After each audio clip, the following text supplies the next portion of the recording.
All right. Hi, everybody. Michael Shermer here. This is the first of our video series, dialoguing with people that love science and reason and all that. And our first guest, of course, is the great Bill Nye, the Science Guy. It's good to see you, Michael. Likewise, absolutely. So I thought, well, the real impetus with this was, of course, your upcoming Netflix show. So I thought before we bore down into specific topics, we'd start there. Just tell us what this show is about, how this came about, and so the show is called Bill Nye Saves the World.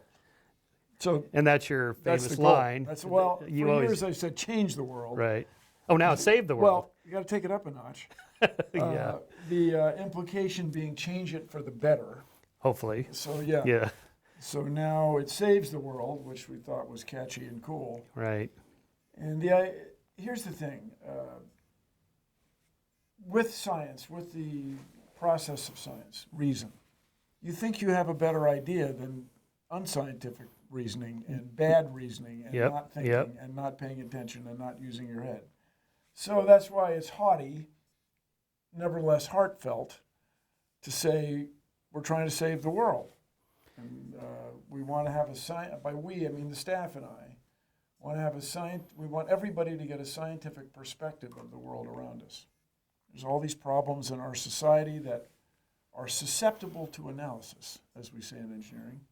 Yes. And we want people to analyze the world around them from a scientific standpoint, from a well-reasoned standpoint, and make the world better. These are soluble problems, presumably. It is to be hoped. So we did a show on vaccinations. Right. We sent Emily Calandrelli, who's this... she has a kids show on Fox Kids, and she's very good. She's got her undergrad and her master's at MIT in aerospace, mechanical engineering, aerospace. She went to India, and you meet people with polio. There's no anti-vaccination movement in India. Right. You don't want polio. Right. There's just no such thing. Wait, so there are still people that have polio? Oh, yeah. And so she interviewed what is generally believed to be the last guy to get it. Wow. He's in all right. his mid-20s. Right, you know. right. And the point being, this is what would be like in America if we had no vaccinations. Yeah, well, the anti-vaccination movement is misguided or not thought through. And I went to elementary school with a guy who had polio. You don't want polio. No, you don't want polio. And in my day, it was a sugar cube. You're done. Right. Move on. Right. You know, the irony for these anti-vaxxer parents is the only reason their kids don't get these communicable diseases, even though they're not vaccinated, is because everyone around them in the classroom is. And I've heard, I guess that's a pun, I heard people on a conservative cable channel making fun of the expression herd immunity. Right. Because they were treating us like a herd. Right, yeah, right. Like we're cattle. Okay. All right. Get over it. Change the word then. Well, just get over it. You don't understand it. And so we did a cool demonstration, not to give too much away, with people in un-Velcro stickable clothing and Velcro stickable clothing to represent infectious diseases. Yeah. It's charming. And then you threw stuff at them that stuck or didn't? Maybe. All right. I like that. It's binge watch. You're going to watch them all 13. Turn it up loud. 13 episodes, okay. Yeah. And they're half hour? Well, Bill, we want the show to be as long as it needs to be. Yeah. So some of them are 28 minutes, some of them are 34 minutes. So when it's online, you don't have the pressures of, right? Yeah, right. So so what are some of the other topics? We did a show on pseudoscience, specifically on the general idea of pseudoscience. Yeah. And we did artificial intelligence, which is cool. Right. I'm really pleased with that, really proud of that show. Then we did video games. You know that almost half of video gamers are women. Oh, okay. So that's really changed. The demographics have changed. Right. A fraction is over 35 years old. Right. Surprising result. So this isn't teenage nerdy geek guys. They're still there. Yeah. They're still well represented, but it's a surprising fraction of people who play games of all ages. People of all ages play these games. And a really compelling piece. These guys, they found that training surgeons with their precise hand-eye coordination that's required, is better with a game Really? than with the traditional physical manipulative gizmos they have. I mean, it trains the brain faster. Yeah, it trains the brain, just higher performance as a surgeon. Right. Surprising result. So are you of the mind that these kinds of gaming things are good for us? Well, generationally speaking, they're here. Whether you like it or not, they're here. Yeah. How many? But this argument is that it distracts students from reading or from socializing. Yeah. Well, that's all bad. In the same way, I went through a chess phase. Yeah, I did too. Yeah, I did that. Yeah. So I was, eventually my older sister told me, you got to, there's a whole world out here, Bill. Right, yeah. So whether it's chess or electronic chess, right, you got to be disciplined about being social and interacting with people and being normal. Games are not inherently good or bad, they are. Right. But they have this remarkable ability now to simulate reality in a way that's science fiction from when I was a kid. Right. So that's I'm very, very pleased with that show. It's good. And then of course, Michael, Bill and I's going to have a show on climate change. Yeah, absolutely. Yeah. I saw you made a video call out to Donald Trump asking to meet with him. Did you get a response to that? No, yeah. Poor guy. Yeah. He's busy. So the idea would be, of course, to inform as many people, including the new administration, of the science behind climate change. For me, the economic opportunities. So you've probably seen some version of the electoral map. Yep. If only millennials voted. Right. It's all blue. Right. And I'm sure the conservatives see this. There's no future in that. Their constituency is going to evaporate. Right. And just to remind everybody, Clinton won the popular vote by more than Al Gore won the popular vote. Right. And everybody loves to hate Al Gore. Everybody loves to hate Hillary Clinton, but they did win. Well, Al Gore went to the Trump Tower. He met with. No, but I mean, the world would be different. If yes. So, yeah. The claim is on our side, the engineering side, that we could have at least 3 million jobs in renewable energy, and you could power the entire United States. You could power at least 130 countries around the world renewably right now if you just decided to do it. And this would take all sorts of policies to be put in place. You know, power lines, by way of example, transmission lines are not put up on private property. People agree where to put power lines based on geography, good engineering. They go along the side of superhighways. Legal things. And so, That's inefficient, you're saying? No, it would have to be changed. That would have to be changed, The nature of renewable energy, in general, is it's distributed.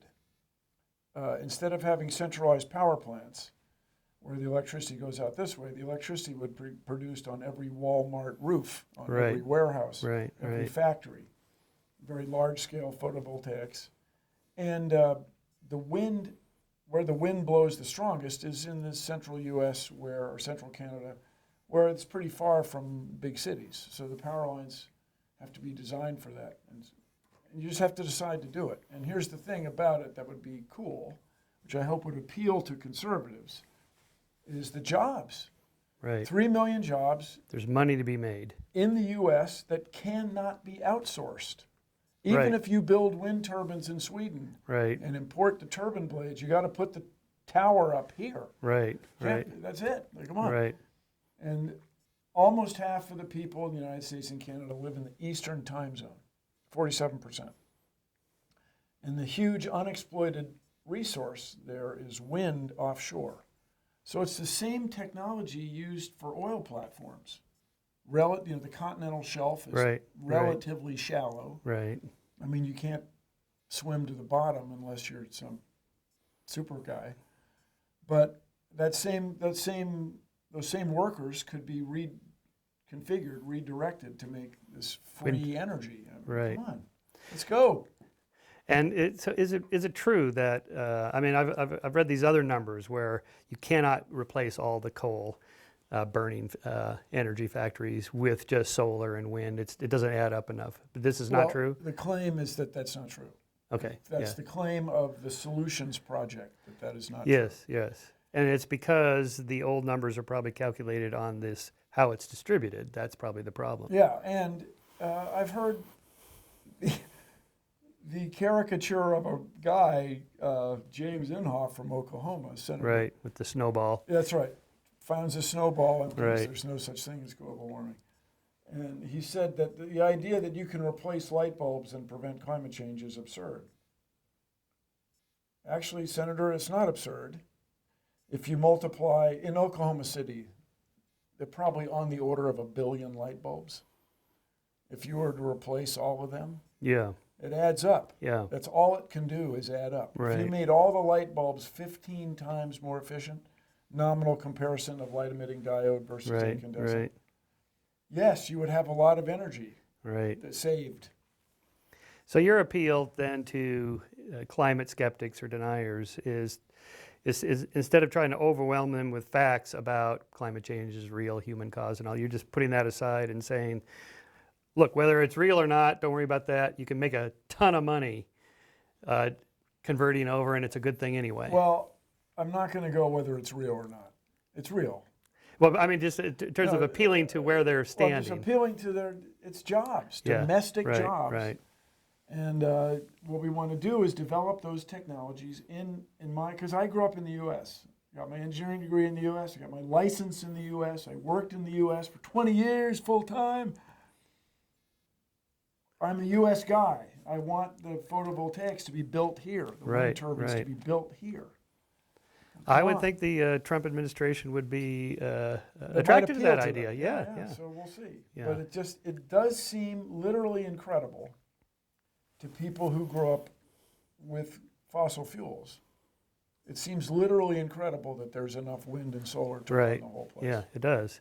But But that's because we're just used to coal. that's the claim. That's Right. our claim on the other I think side. that's true. But we also say, from a scientific standpoint, you can't burn coal anymore. Okay, you can't do it. Right. So we got to come up with something else. How long do you think it would take to transfer over with an administration that was favorable to the Well, idea? so the Solutions Project believes you could do it 80% by 2030. Oh, that's So let's say enough. 2 decades. Right. And then 100% in 4 decades.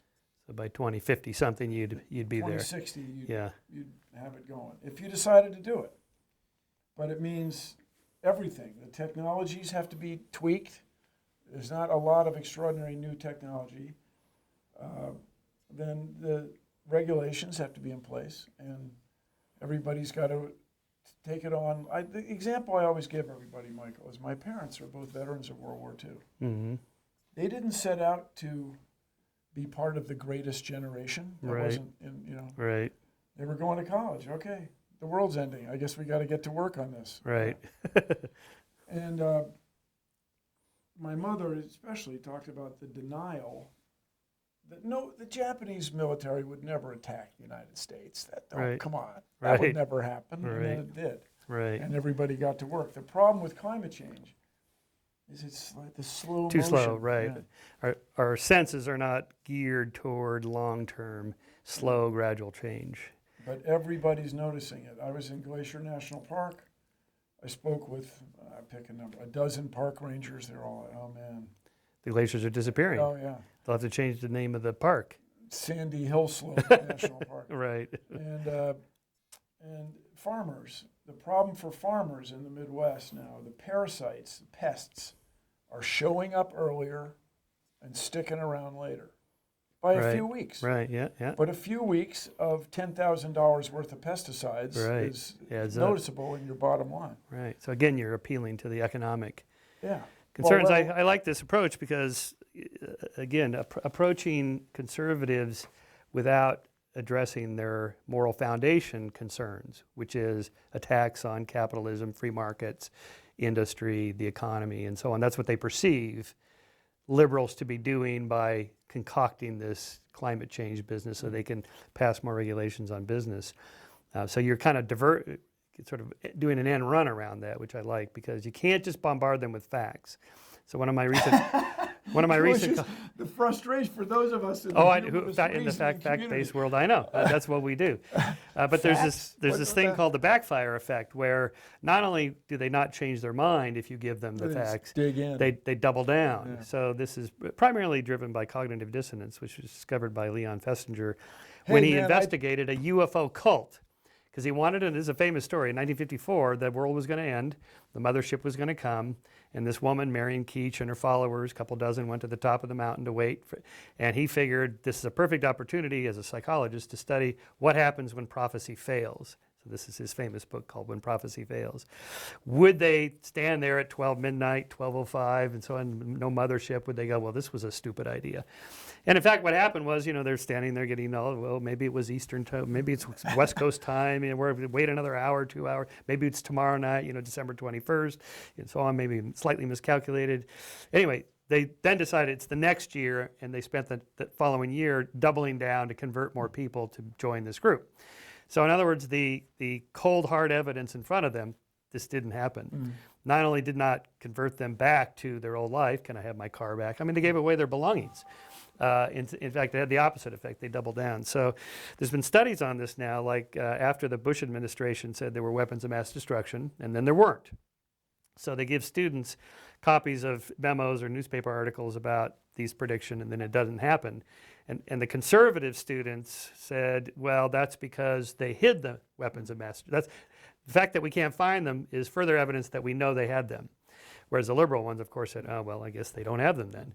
And even after the Bush administration came out and said we were wrong, they didn't have them. The conservatives that had doubled down already still wouldn't change their mind. I don't think they let go even now. That's right, yeah. So this is part of the problem that I like your approach, that just giving people information about ice core data, tree ring data, the number of weeks that the parasites stay longer or whatever, it's just not going to do it. And so I think the only approach really would be to take sort of the Elon Musk approach, as I like to call it, just make it cool and sexy to have renewable energy, green technologies. And tell everybody, Michael, you have solar panels at your new place, I bet. Not yet. Yeah. It's just cool to get an electric bill for $10. It's totally cool. Days. Yeah. I had panels at my old house. Yeah. You can hate everything, but it's just cool. And I have an electric car. You have an electric car. I mean, I haven't been in a gas station in almost 2 years now. Yeah. And that's the way it. If you go to the Peterson Car Museum in Los Angeles, there are electric cars. There's a section of electric cars from the 1900s to 1910s to 1920s. Imagine where they got beat out for market force reasons and Henry Ford's cheap production thing. But imagine where we'd be if we had a century of battery technology. Oh, Michael, so the EV1, electric vehicle 1, we're not changing the subject. I drove that car for 2 years. Yeah. I mean, I would go home at night and sleep. It wasn't for 2 years. And you never go back. So General Motors didn't believe in it. They canceled it. They literally crushed them. Right. Why? Why do you think? They just didn't believe in it. They were, I think, pressured by the fossil fuel industry and doubling down on the old school way of thinking. Right. Yes, internal combustion engines are much more efficient. They're much cleaner than they used to be. But if you had another 15 years of battery technology, so they're trying to catch up at Chevrolet with the Chevy Bolt. We'll see what happens.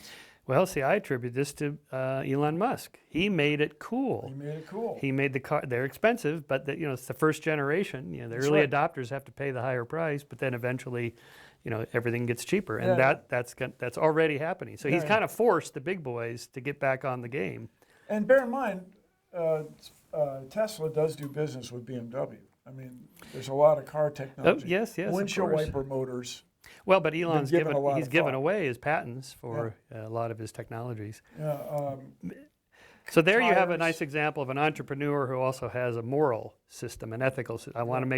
He wants to save the world and become and save the species by becoming multiplanetary. Okay, I'm all for that. Knock yourselves out, guys.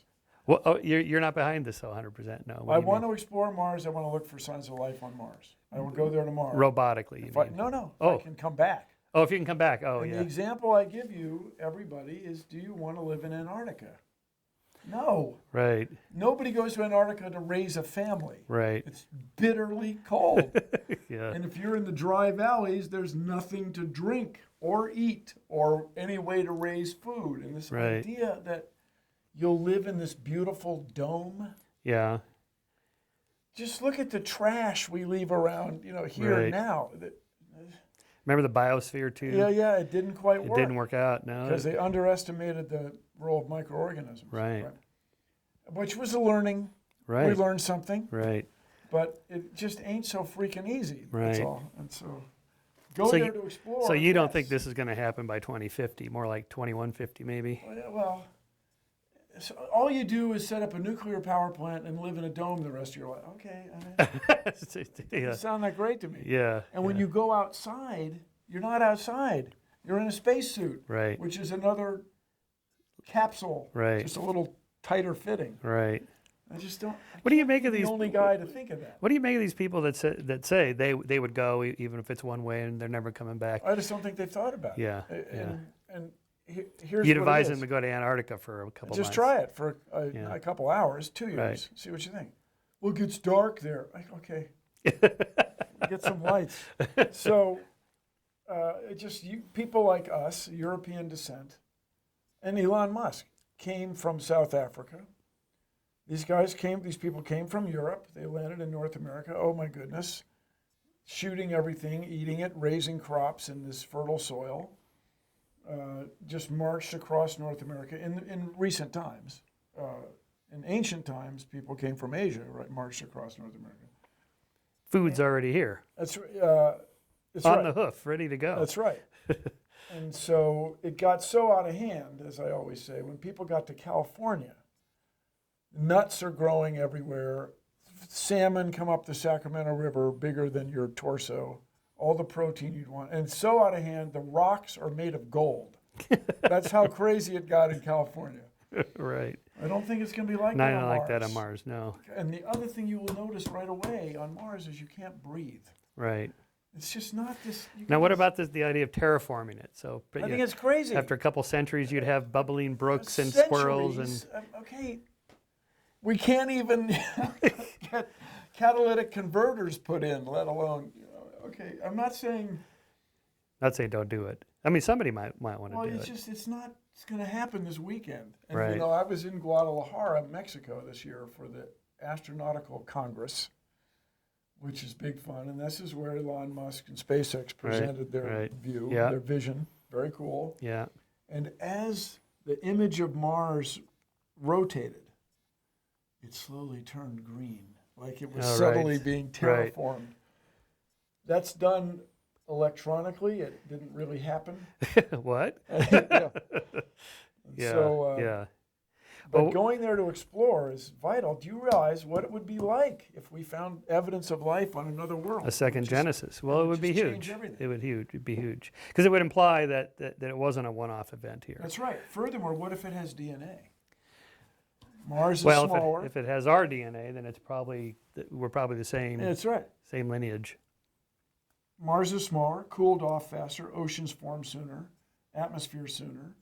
Life started there 1 billion years before it started on Earth. Mars gets hit with an impactor. Right. And you and I are descended on Mars. That's an extraordinary hypothesis that we can investigate for less than $2 billion a year. Right. Robotically. Yeah. And sending people, that's what we're going to do. But we could do this robotic exploration right now. And by the way, everybody, this idea that the commercial sector will take over everything is charming. But I don't think it's right. It's too big of a project. Well, not just that. Lewis and Clark do the map. Then somebody else builds the railroad. Right. Magellan drives around the world in a ship. Then somebody else makes a map. Columbus goes on government funds and finds, to their view, a new world. Well, Lewis and Clark were on government funds. That's what I'm saying. These are government-funded things. Right. Yes, Right. you map Mars with the government, then you go there with your tourists. Well, I mean, Elon Musk, he's wrapped up with subsidies from the government. Well, he sells rockets to the government. Right. I mean, call them subsidies. Well, I mean, in the cars, you get tax breaks when you buy one of his cars. So, and the reason you get tax breaks is for us. Right. It improves my quality of life if you pollute less. Right. Right. What about this whole idea that regulations are inherently bad? I think is not right. You want all the regulations you need and no more, like the parts of a machine. Right. Now, what about Elon's idea of a multi-planetary species as a way of preventing the possibility of mass extinction because we face these, allegedly, these existential crises? What's the big deal? Well, if you're Everybody else did. 90% of if every you're species. if you're chimps and gorillas, this is probably be good news because more space for them. But if you're us, of course, we want to.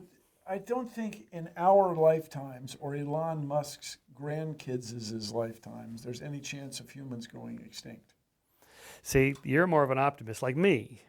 Use the word extinct. Yeah, well, that's what All 8 or 9, 10 billion people right, would go right. extinct. I know. This is where I think I get off the train with these guys because they really think, oh, like ISIS is an existential crisis. I said, well, no, wait. Do you mean by existential the extinction of the? Oh yeah, the entire civilization will be gone. We'll all be gone. How is that going to happen? Well, at the very least, they'll take over America. How would they do that? Well, if they got nukes. All right, worst case scenario, they got a nuke, they detonated it in New York City, millions are killed. Do you think the president is just going to turn over the keys to the White House to these 12 guys and go, here, it's all the entire country is yours from here to California? I mean, if you like to worry about things, the thing to worry about is a nuclear weapon over Chicago, the electromagnetic pulse wiping out the grid. Why Chicago? This is central. Oh, I see. And, I see. Okay. No, but seriously, Yeah, I just did a job for the Air Force, and this is a real thing they're worried about. So they guard against it. Of course. I mean, right. So far successfully. What about AI? So we did a show on artificial intelligence. Yeah. It's cool. You know, Elon, Bill Gates, Stephen Hawking have all come out and said, we're really worried that this could be our last invention. You know, they could become smarter than us, and not just evil. The AI. The AI. Yeah. Not just that they'll be evil like in the like Terminator or whatever. And coffee makers. Yes, exactly. That's what we're talking about. The Roomba somehow gets so smart. Mm-hmm. Okay. Well, that's not quite fair. Well, but I know what you mean. They have a real fear of this. Yes.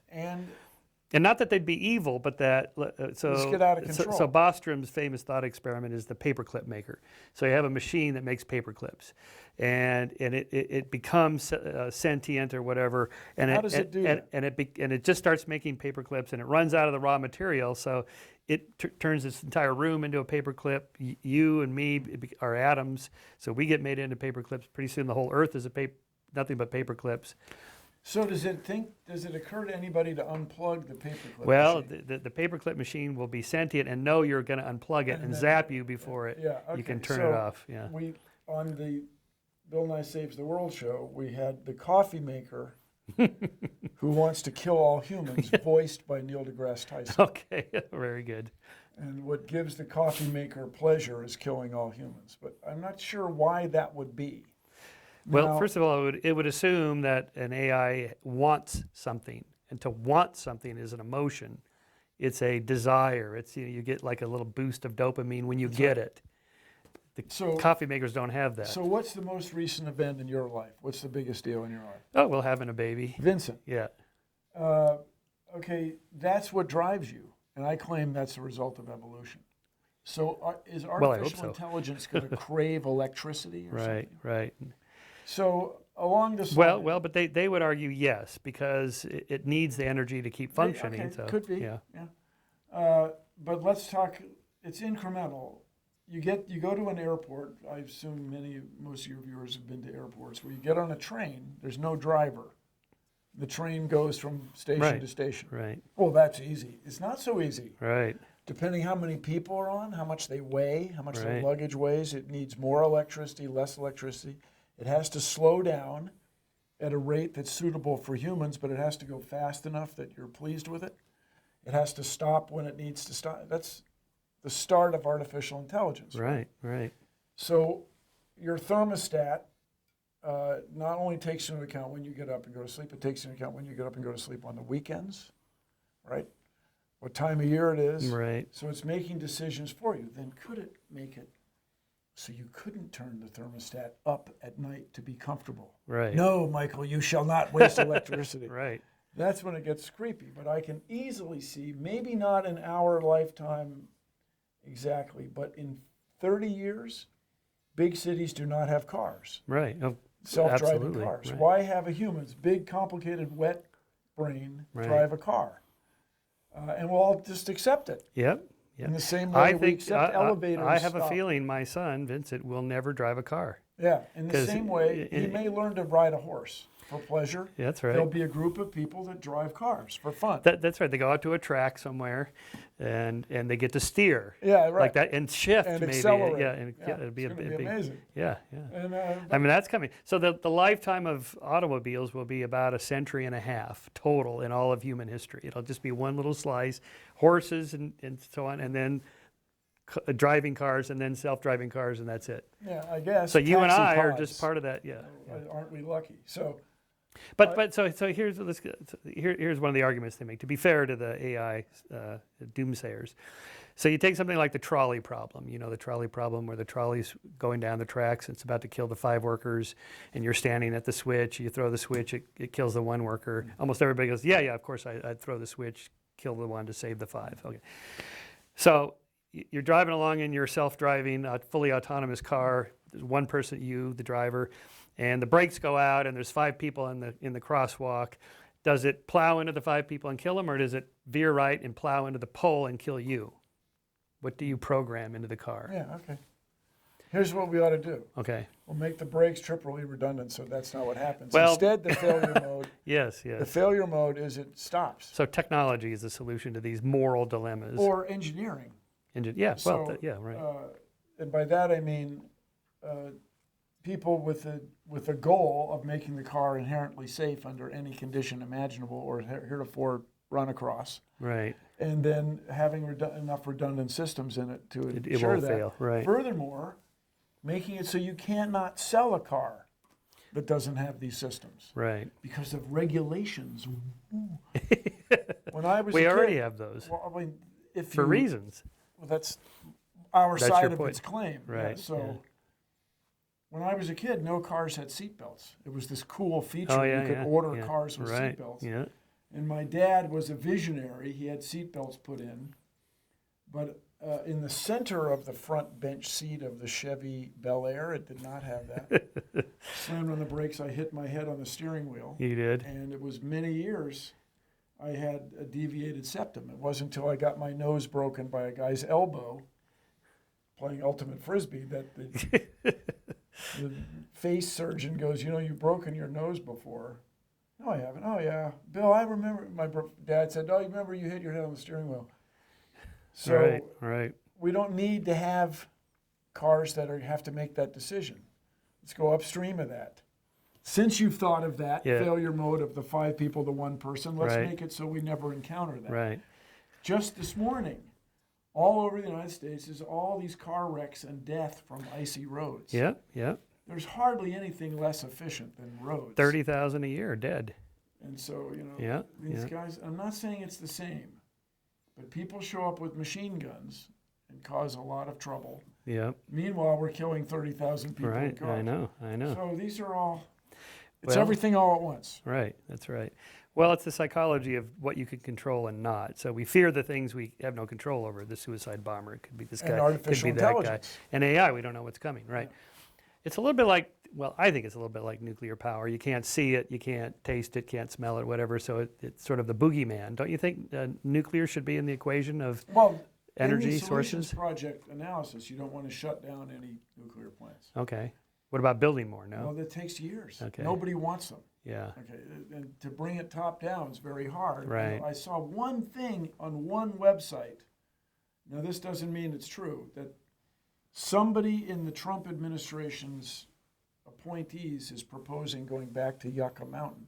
Okay. This is and in get Nevada. the old stuff. Put the nuclear waste there. Right. Nobody in Nevada wants it. That's right. Yeah. Okay, that's okay. Not in That's my a bigger backyard. problem Right. than anything. Right. Nobody wants it. Right.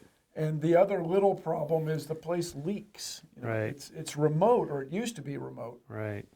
But now it's an hour and a half drive from Las Vegas. Right. It's not remote anymore. Right. So just you guys. Okay. And this stuff is radiation. It's radioactive for tens of thousands of And years. and So only Vegas a small part of it. Vegas may grow more in the next That's right. I 10,000 mean, years. only a small part is that radioactive.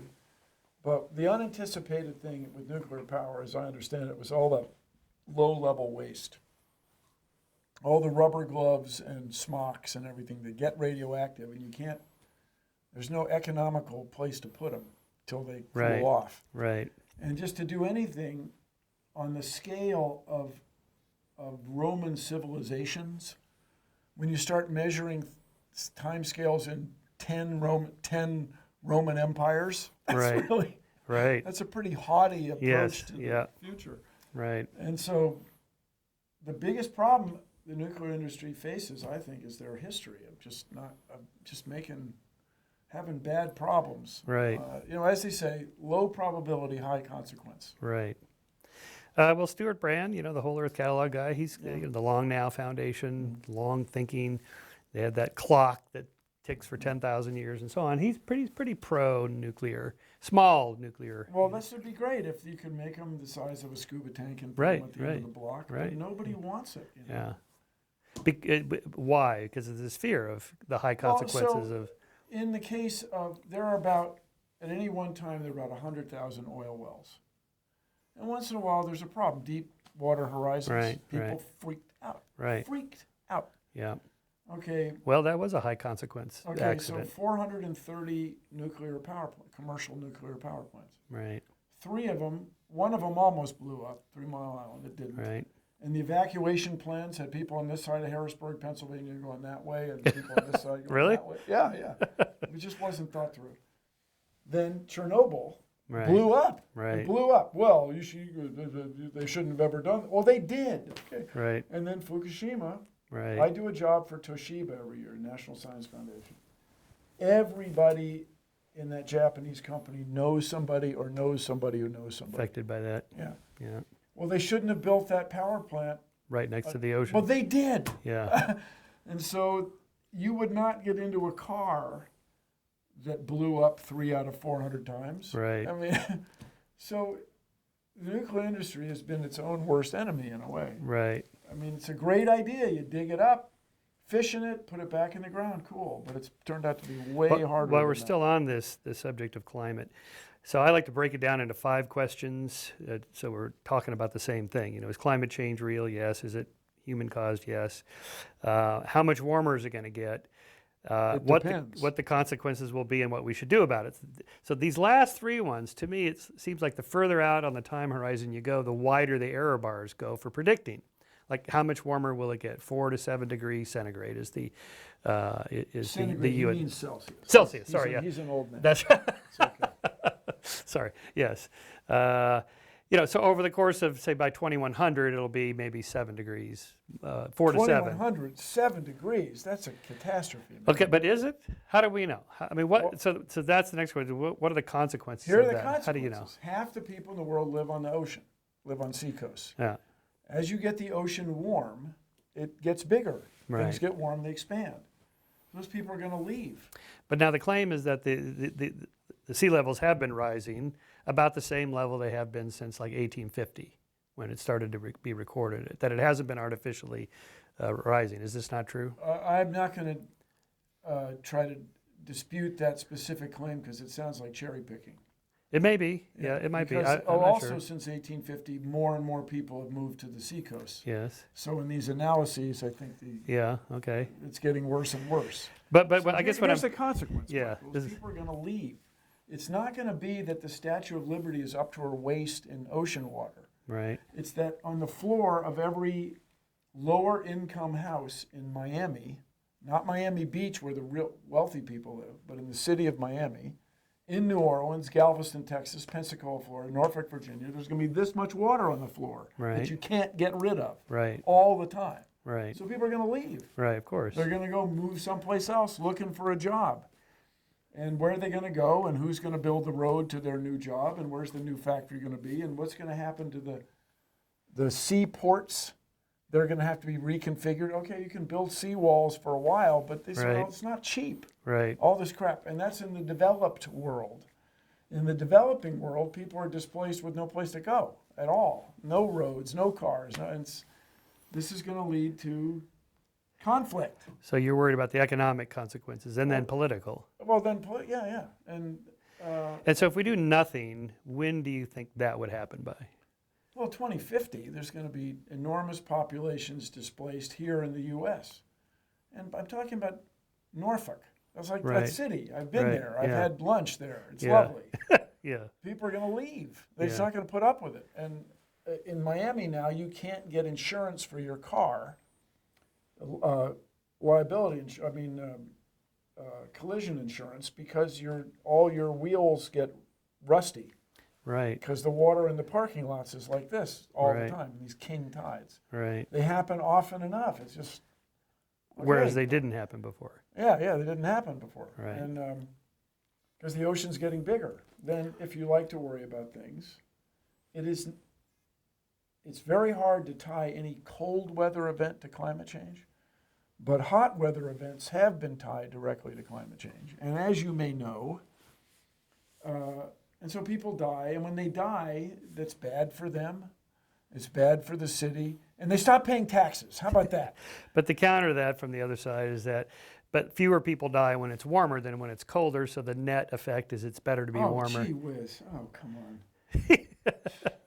Oh, good. We're picking and choosing. Oh, Well, yeah. Better to not die of heat stroke than to how did freezing to death is Yes. worse than well, that's the argument. And then the other argument is that, okay, agreed, it's real and happening, and the consequences could be huge, but it would cost $1 trillion to lower the temperature by 1 or 2 degrees, whereas if you by 2100, say, whereas if you took the $1 trillion now and invested it in, say, malarial, mosquito nets and potable water, vitamins for people in Africa. So now you're changing. You're saving. So what's the criteria? If it's just saving lives, then wouldn't it be better to invest the money now? It's not saving lives. It's preserving quality of life. Okay. But That's for the rich. What about the poor? No, for everybody. Now Okay. what you've done is enabled me to introduce my new book, Okay. which is called Everything All at Once: How Nerds Solve Problems. So the question is not whether to keep people dying from heat stroke or keep them from dying from freezing to death. That's not it. It's make the That's the quality of wrong life choice. good for everybody. Yeah. Yes. So there's 3 things we want for everyone in the world: clean water, renewably produced, reliable electricity, and access to whatever the next manifestation of the internet is. Right. Worldwide electronic information. Right. We want that for everyone on Earth. Not for rich people or poor people, for everybody. Where does the food part go? Is that with the So- water? So here's what apparently is happening. Yeah, water enables food production. So here's what's happening, at least in North America. Food is moving north. Farm fields are moving into Manitoba, Saskatchewan. Right. Out of Because of climate change. because of climate Yeah. change. Not over the next 30 years. So this is good for Canada. Winemakers yes, there's winners and losers. Yeah. French winemakers are buying land to the north because Britain rather, or I guess England specifically in Wales, are more wine productive now than ever because it's Really? warmer. That's this problem of fact-based business. But the idea is to do everything all at once, not to pick winners or losers, just improve everybody's quality of life. So if you want to get rich out there, what we want is desalination technologies. Half the people in the world live on the seacoast. Let's desalinate seawater, provide fresh water for people without ruining the ocean environment with oversalt in some little place. These are solvable problems. But we've had desalination plants for we want to do it much less for half a century. Are they just not that efficient yet? Well, they're not efficient enough. I see. We had one in Santa Barbara Yeah. that they then shut off when the drought ended back in '90 or something, and now they want to turn it back on because we're back in drought. Because the drought again. So, and ships use all sorts of desalination. The cruise ship goes through tens of thousands of gallons a morning, probably. Right. So what you want to do is come up with ways to desalinate it more cheaply. And the great promise there is graphene. I'm not saying this is going to do it, but this is a layer of carbon 1 atom thick.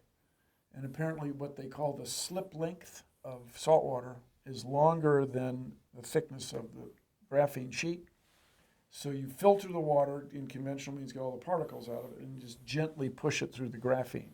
If this works out. Yeah. But so these are, running around denying that it's happening does not advance that technology in the same way it would be advanced if you acknowledged you had a problem and got to work. Right. So do it now. Let's everything all at once. When's right the now. next? Are you writing the next book? Is it out Yeah, yet? yeah. So I composed a song about writing a book. Yeah. Okay. Go ahead. I Hate Everything. Yeah. Have you been down this road? All at once?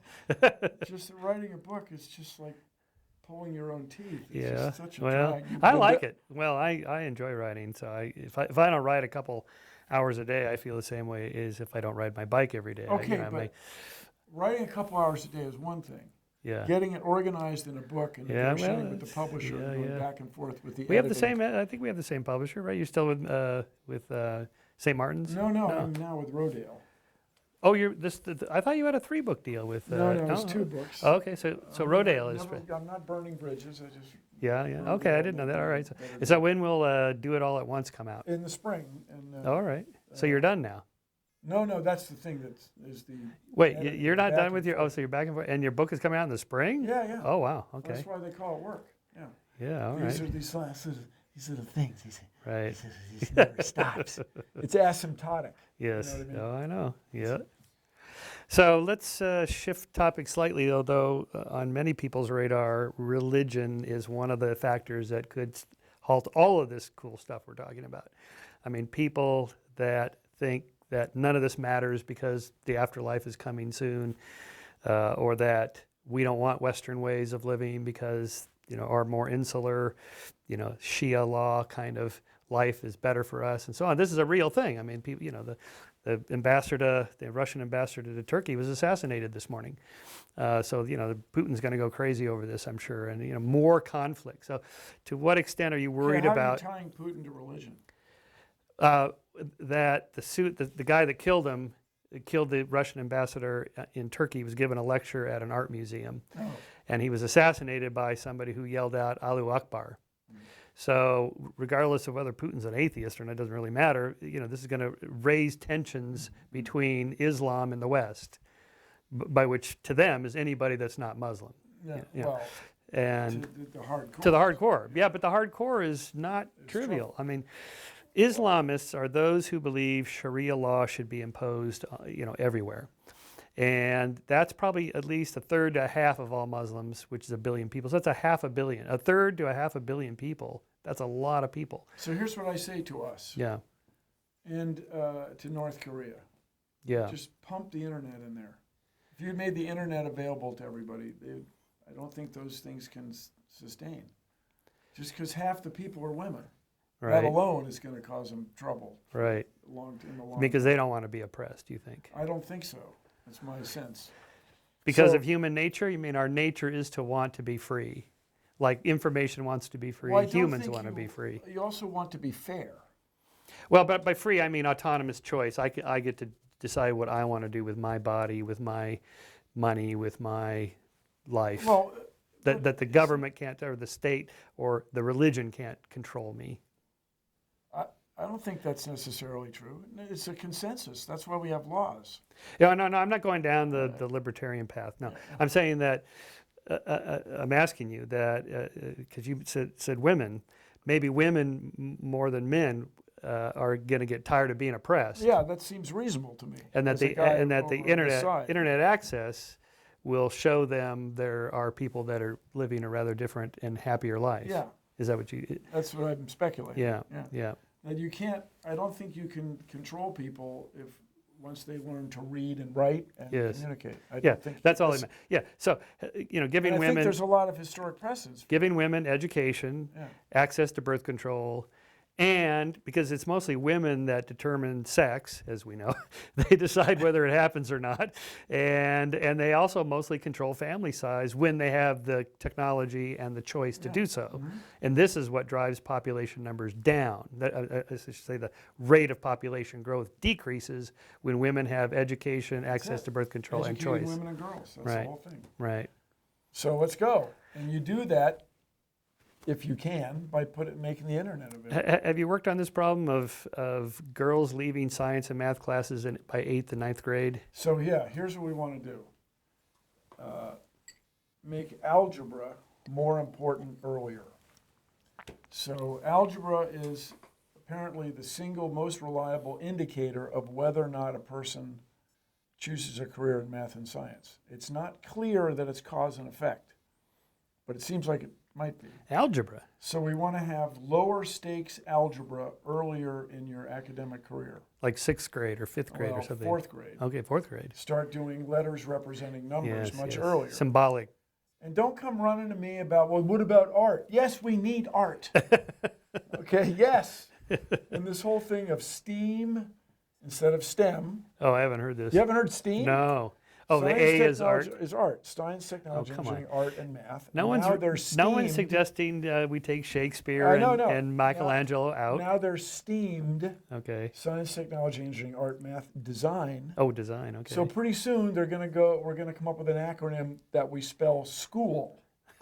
Right. Or, yes, you got to have everything all at once in Right, school. right. But about the women and girls in algebra problem, if it's a real one, because the women I work with now are extraordinary at these things, like Emily Calandrelli, Emily Lakdawala, and Carly Kloss, who she's a correspondent on my show. Emily Calandrelli is a correspondent on the show. Emily Lakdawala is our planetary evangelist, our lead journalist here. Planetary evangelist. That's what you put on the business card. These people are great at math, and they're women. So, Right. So it's really just it's a cultural well, I thing. don't know. I know there's controversy about that, but you asked what I would do about it if I were king of the forest, Right. and we start algebra earlier. It just means changing traditions Right. That's all right. in That's a good thing. school. And we're not talking about catastrophic systemic revision of all Right. public schools on Earth. Let's just emphasize this a little bit and see what happens. And the other problem, everybody, this is not something that you get the results of this weekend. It takes of course. somebody's entire Decades. academic Right, career. right. It takes another 20 years to see if you get the results. So on that track, do you have some thoughts about the future of education? Do we still really need brick and mortar school classrooms when you can get all this stuff on the internet? It's all there. Okay, let me just say my opinion. Yeah. That's all I got for you. I don't have. You get a lot out of socializing. Yeah. Being in school. Well, so you have play dates. You got the internet at home, then you run out and do your. So what we're doing a lot with is the flipped classroom. Yeah. You hip to Right. the flipped Yeah. classroom. Yeah. Well, but explain. Go ahead. So this is where you go home and your homework is to watch some of the lecture on your iPad. tablet, Yeah. or your computer screen. And then when you go to school, the premise is that you'll have more time with the teacher. But Right. there is something to the teacher Yep. going, "Hey, Michael, Yeah. pay attention." I agree. So my dad told the story of the teacher. He thought she had eyes in the back of it. Ned, put that down. He just told the story.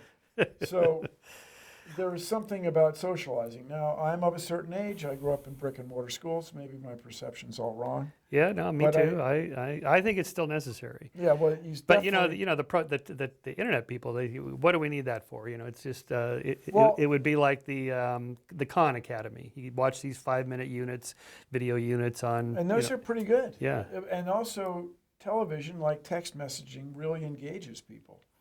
And I say all the time, if you got nothing to do, I will never do anything as good as Frames of Reference by Drs. Hume and Ivy. I will never do anything. What is it? that I don't good. know this. I don't want to give it away Oh. too much. Oh, but this is from the new show. No, it's Oh. from 1960. Oh, okay. He says, today we're going to talk about frames of reference. And the other guy walks in the room upside down on the ceiling. He says, "You're upside down." No, he's the one who's upside down, isn't he? Let's toss for it. And the guy goes like this. And the other guy, shoot. And it turns out he's been hanging from the ceiling. This Right. guy you've come to trust Right. has been hanging from the ceiling all this time. And just watch those first 3 or 4 minutes of that film. It's all one take. These guys were so committed. Yeah. And how many people love the original Cosmos? They got so much out of it. Television or video has its place. However, when you're there in chemistry class and things aren't quite working the way you expect, Right. having a teacher there, or even a lab, or maybe most importantly, a lab partner who goes, "Hey, we got to push this hose on a little tighter." Right. That's an important thing Yeah, to learn. yeah. And it's very important to work with other people.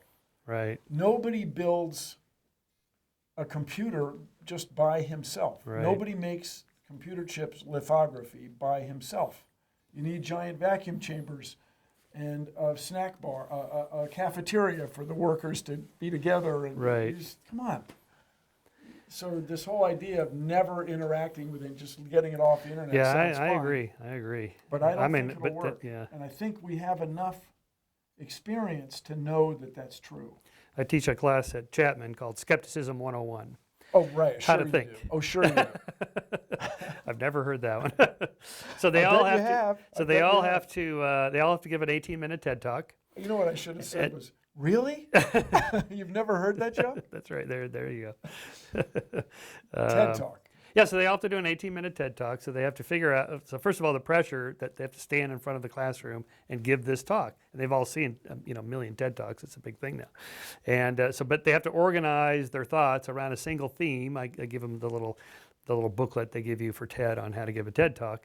And so they figure, okay, so I got to have a thesis. So I got to argue, the points and 3-4 different pieces of evidence and support or arguments in support of my thesis and say it clearly in 18 minutes with slides and so on. And that you can never do at home on a computer. I mean, you really, the pressure of standing in front of your colleagues. Also, we run experiments.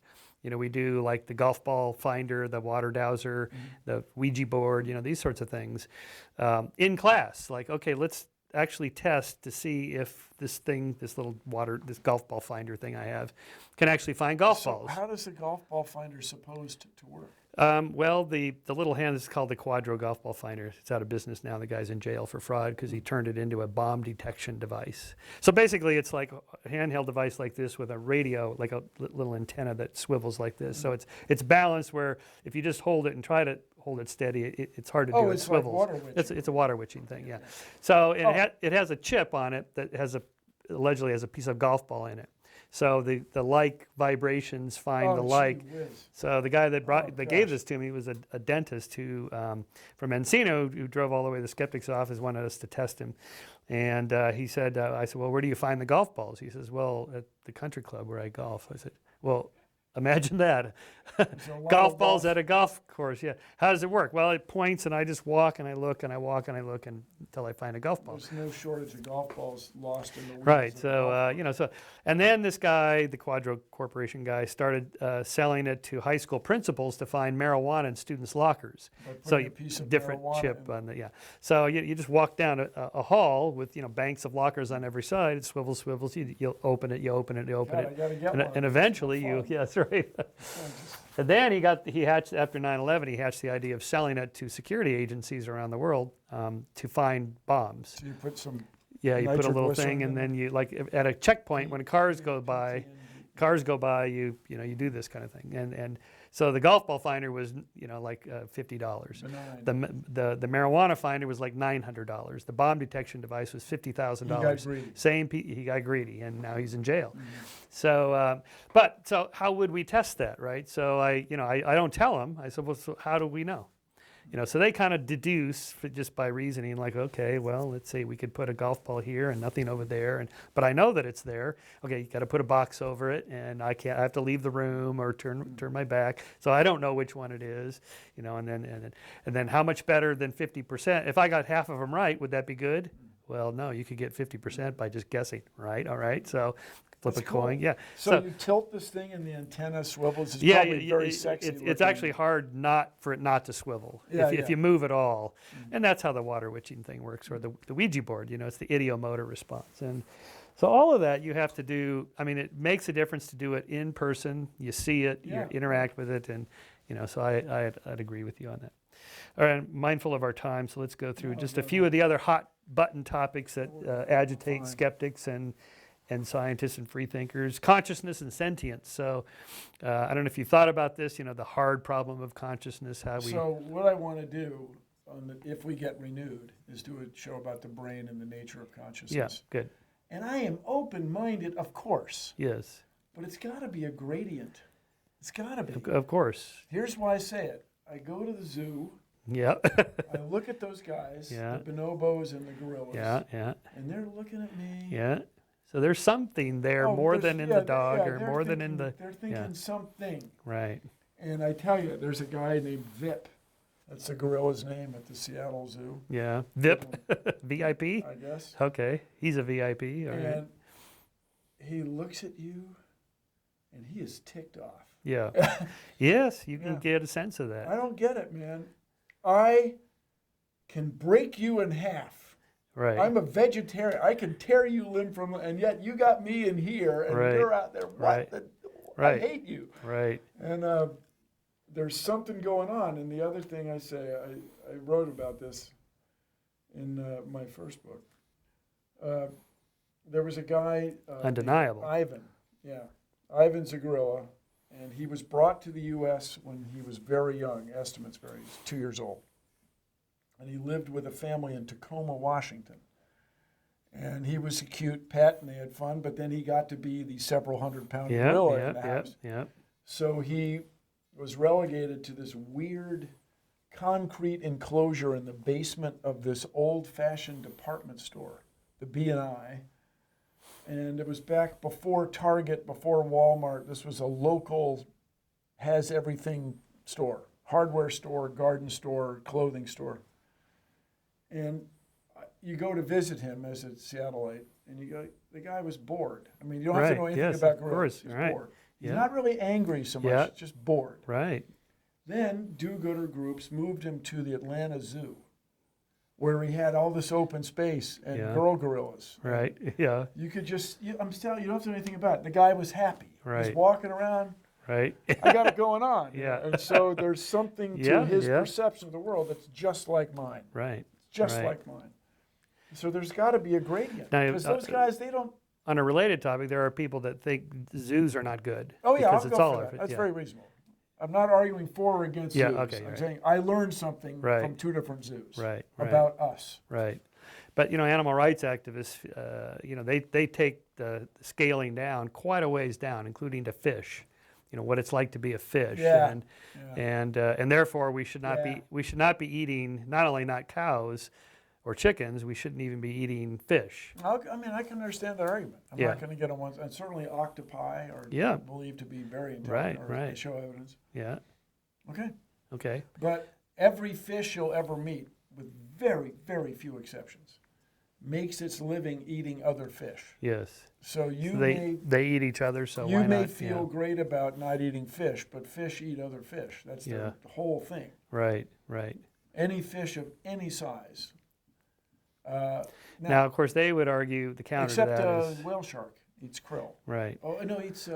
There are Oh. there are a handful of exceptions, but your point is made and also countered by the animal rights activists that they do it as part of nature. They only eat what they need, but sure. we have these factory farms and we crank out.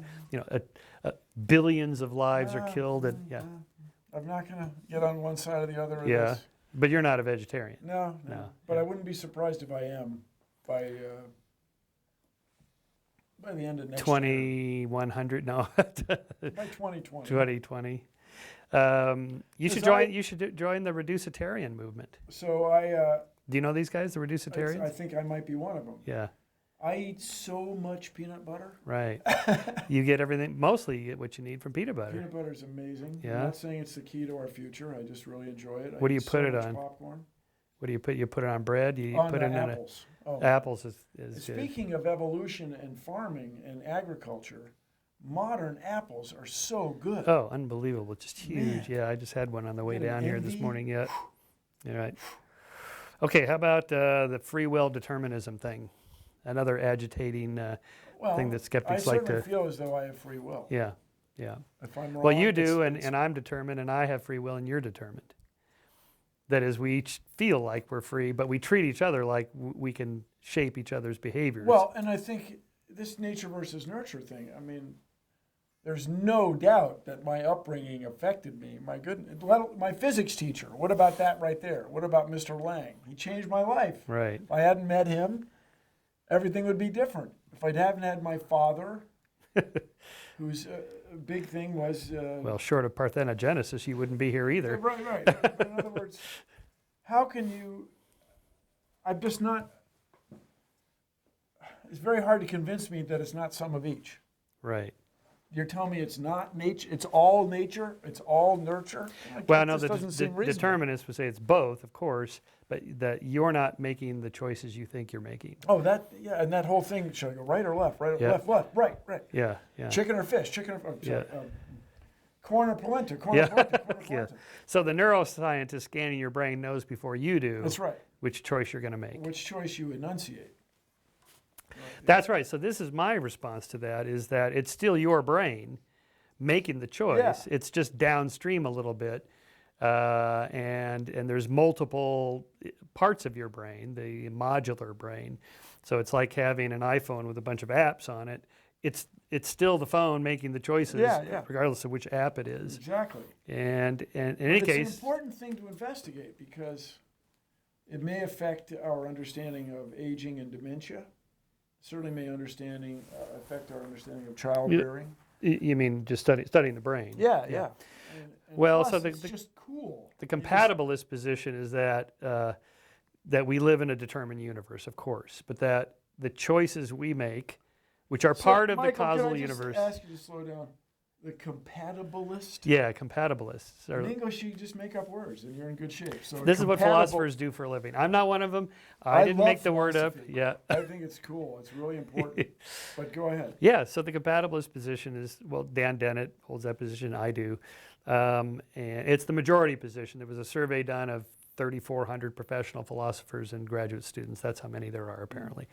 And it was like 51% said they're compatibilists. We live in a determined universe. Yes, science is right. It's, there's cause and effect all the way down to the quantum level. And even there, quantum indeterminacy doesn't give you free will. It just gives randomness into the system. Yes. So the brain is a physical system. It's made up of molecules and atoms, and they're determined. Okay, except at the quantum level, but that doesn't matter. But so the compatibilist position is, but the choices you are making, you could go this way, you could go that way.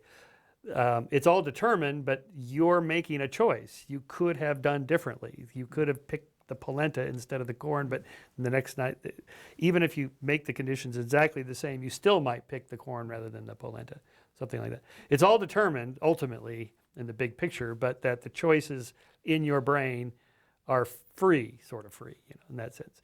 And I think part of the problem is the language. We're restricted by what we mean by these terms, free and determined. Well, here's the thing about words in any language is that's how we think.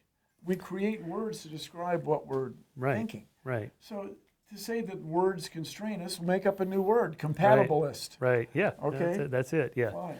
So see, you're a reducitarian. You're a compatibilist, and so you're there. Well, I'm here, near as I can tell. The other thing, as an engineer, I think about all the time is the shapes that we observe in nature are so much like the shapes we design.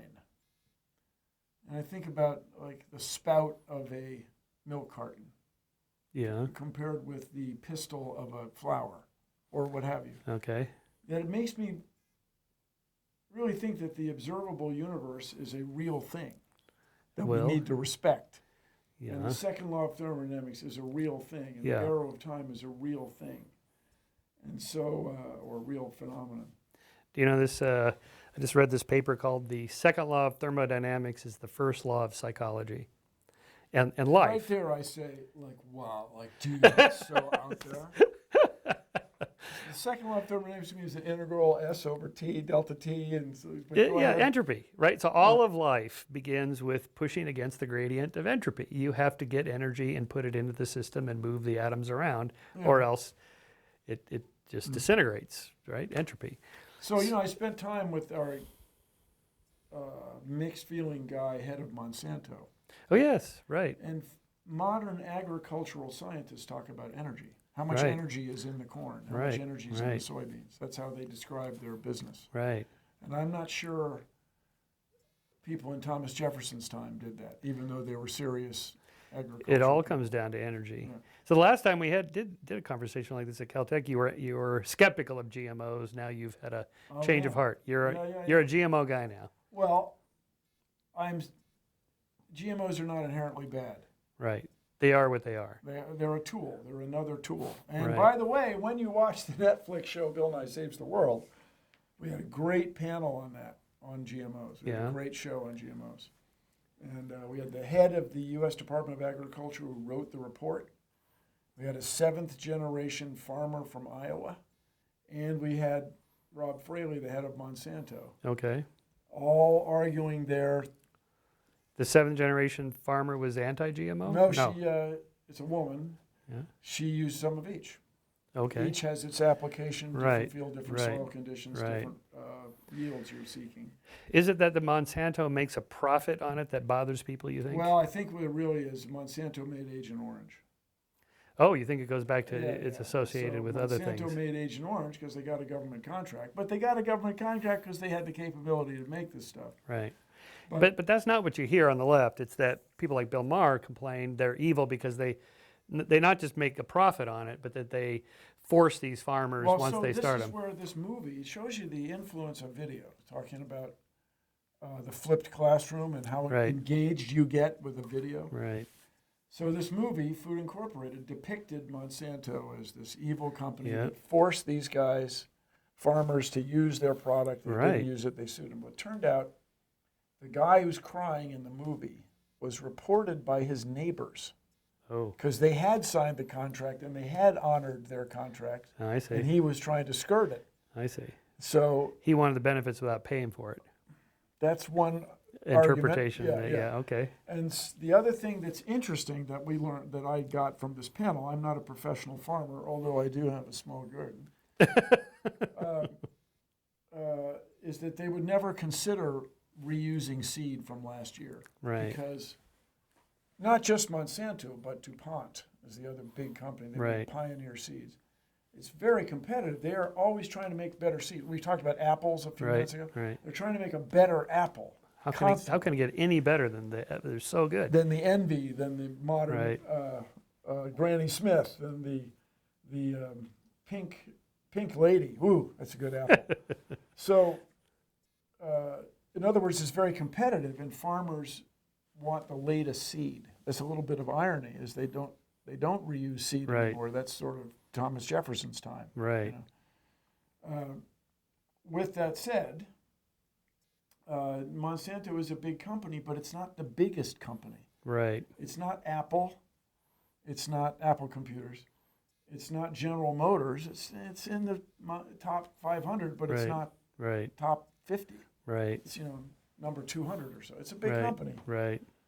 and that everybody wants to buy seed from the best seed maker is, I guess that's the nature of it, isn't it? Right. There aren't 1,000 air transport companies. There aren't 1,000 passenger airline So you want companies. some competition, Yeah. but in that business you can't have 1,000. Well, you could. Let's Yeah. see what happens. Okay, It's right. just not how it goes. Right. So the way, and look, I'm not defending Monsanto except to say, Fraley claims that Monsanto used to be an industrial chemical company. Now they're a genetics or a biotech company. Okay. And when I went there, a substantial fraction, almost half of the researchers are women. And by long tradition, women are often drawn to life science. And so all these geneticists at these big seed companies are women. It's an interesting thing. Okay. There's a lot of math, people. There you go. Maybe that's your avenue then For what? for the eighth grade Oh, shift. yeah.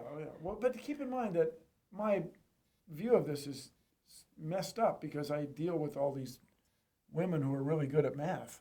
I don't know how Yes, big the well. fraction is. Yeah. So last couple things.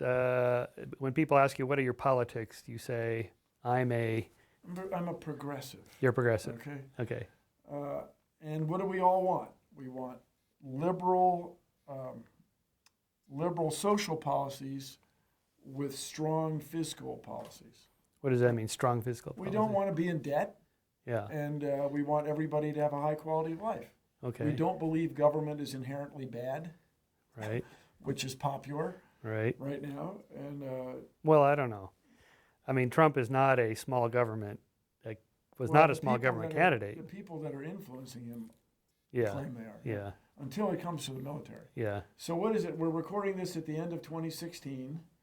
Bill is going to make an economic prediction based on his great insight into the human conditions and years of economic no. So the next couple of years, cutting taxes on wealthy people, the government's going to have less money. Come 2019 or so, there'll be inflation because the government won't have enough money to pay for the stuff it does, including the military. So I'm not a genius. That's just what's going to happen. We've tried this, people. It's not trickle down. It's sponge up. It just doesn't. It doesn't work. I mean, look at the state of Kansas. So you must have been drove itself out of business. So you must have been a Bernie supporter before. Well, Bernie's got great in ideas. The early stages. And I'll just tell you, as an engineer, something that's really had an effect on me and affected my decision making. Yes, your free choice decision making. I, through a clerical error, went to an Ivy League school. Got an engineering degree from an Ivy League school. I claim it's a pretty good school. You went to Cornell. Went to Cornell. Took Carl Sagan's I had class. Carl Sagan, which is not an engineering professor, but still cool. But the absolute smartest engineer I've ever met, the guy with the most insight about making things and making things work and just being good at everything, University of Washington, public university. Yeah. Perhaps the most inventive geologist I've ever worked with, University of California, San Diego. So these are state schools. Yeah. My nephew and his wife, who calls me Uncle Bill, check me out, my niece by marriage, got their PhDs in chemical engineering at Berkeley, California state-sponsored school. Right. I'm a believer in these things. Furthermore, my alma mater, Cornell, is half New York State. It's a land-grant university. I'm a believer in that stuff. It enhances everybody's quality of life. I want everybody in our society to get something akin to a liberal arts education. Right. It just helps you think better, in my opinion. Esteemed. That's history. Government. I mean, Right. Put all the letters in. Right. But I just think it improves everybody's quality of life to have an educated society. And another thing that the conservatives are really into during the rev up to this recent presidential election in the U.S. was, well, we don't want to live the way they live in Europe.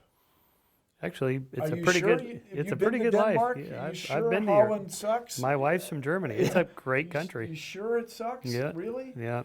So they just No, they're by all measures they're doing far better than we are. Yeah.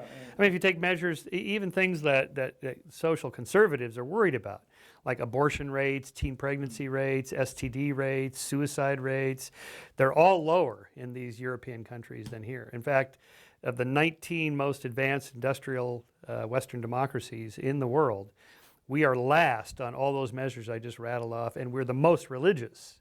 Yeah, I know. Now, so some of the extremists, I think this goes too far, saying it's the religion that causes our social ills. I don't think so. But if it's so great, why is it not a prophylactic against those social ills? Well, this is this whole your problem with the facts again. Yeah. So our last subject, religion and God. So what you largely steer clear of this subject, except for like creationism, like we go after creationists, you go after creationists. But you target a specific thing where they make an empirical claim. The Earth is 10,000 years old. No, it's not. It's 4.6 billion years old. The hardcores are into 6,000 years old. Yeah. Oh, I know. It's boom. But so when people say, "Are you an atheist? Are you an agnostic?" What I'm do you? atheist, You're an you guys. atheist. Yeah. Okay. Yeah. But we're all agnostics. Yes. You can't know. Right. But the evidence I give you, and it sucks. Hey, it sucks. I'm the first to say it sucks. Is watch people who are aging, who lose their faculties, Yeah. who lose their ability to reason, their memory. I don't think that you die and then suddenly you're at the height of your powers. You mean resurrected in another state somewhere Yeah. at age 29? Yeah, or whatever's really good for you. Well, that's the number that some theologians came up with. 29? Yeah, but so the argument was that, well, no, so some of them say you just reappear in heaven as a spirit or soul or something like that. But the other branch says, no, like Jesus, you're physically resurrected. Your atoms are either, like on Star Trek, they're either copied and, or the atoms are actually beamed over. Either way, at what age? Yeah. So they came up with 29 as the perfect, where you're sort of right at your peak, but you haven't started the decline yet. So obviously you're skeptical of this. Well, yeah. Like so far, still the greatest thing I've done is the Science Guy show. Yeah. I was 35, 38, 40 doing that show. 29, I was still writing lame jokes.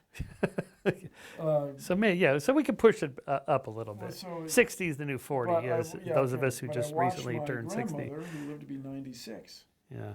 Her life was fantastic, and then it started to decline. There's no evidence that she came back.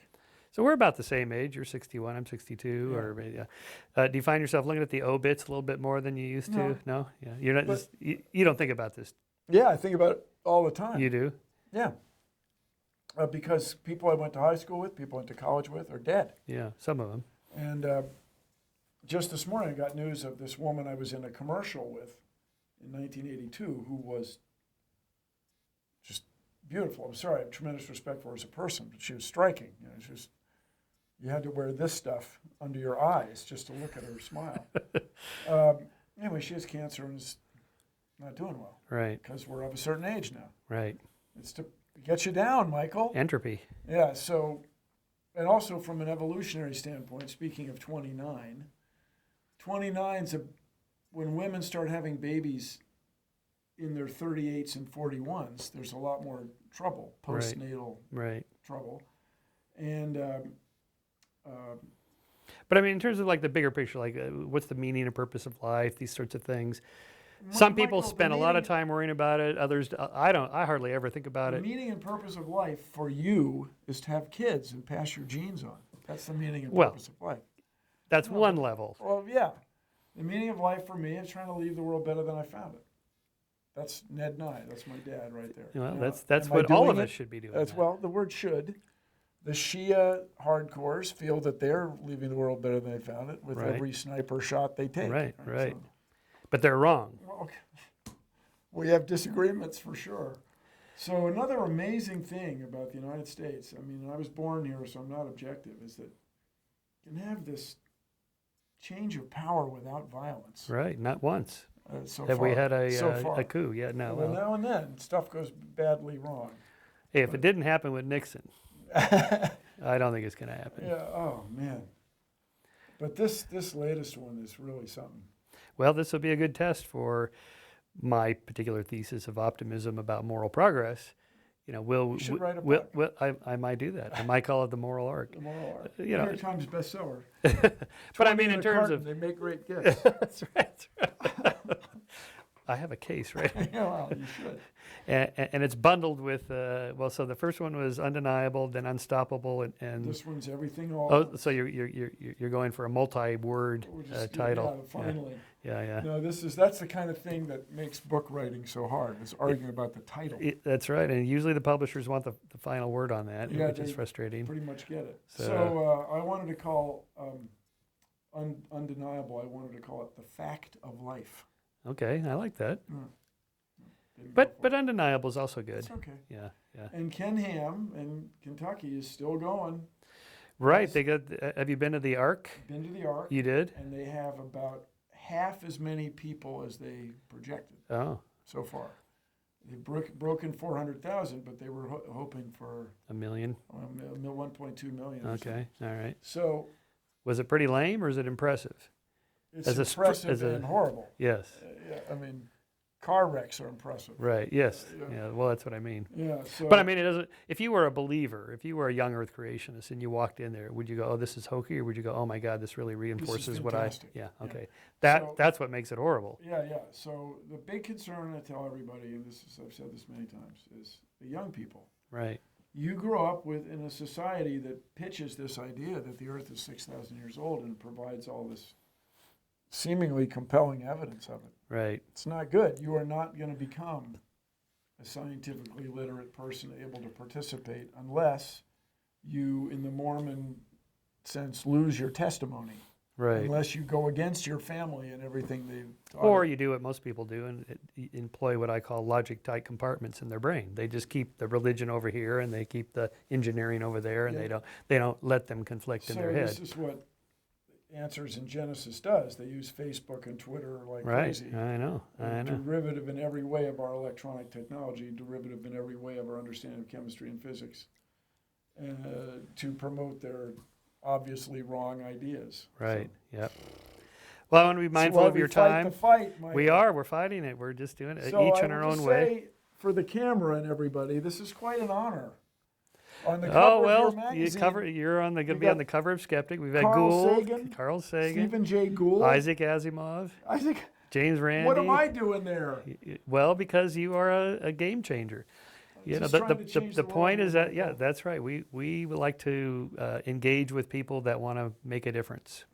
I don't know if we can save the world. That's an ambitious goal, but to just change it, make it a little bit, I call Okay. it protopia, just a little bit better tomorrow than today. Yes, so save the world is specific. Save the world for us, humans, not for... my understanding is squid are going to do really well. Well, it would be good if we could save all sentient beings. Yeah, that would be great. Right. I'm not sure I'm throwing fish in there with that, but I say, it's not clear that yeah. apparently climate change is good for some squid species. Okay, all right. Well, I haven't That's heard not that. really what I'm looking for. No. More power Right. to them. Yes, yeah. No. And sea jellies apparently are going to do real well. Yeah. But I would like to save the world for us humans. Right. Thank you, man. Thank you, Bill. Carry on. Carry on, everybody. You got to be optimistic or you're not going to do anything. That's it. Let's go, people. That's right.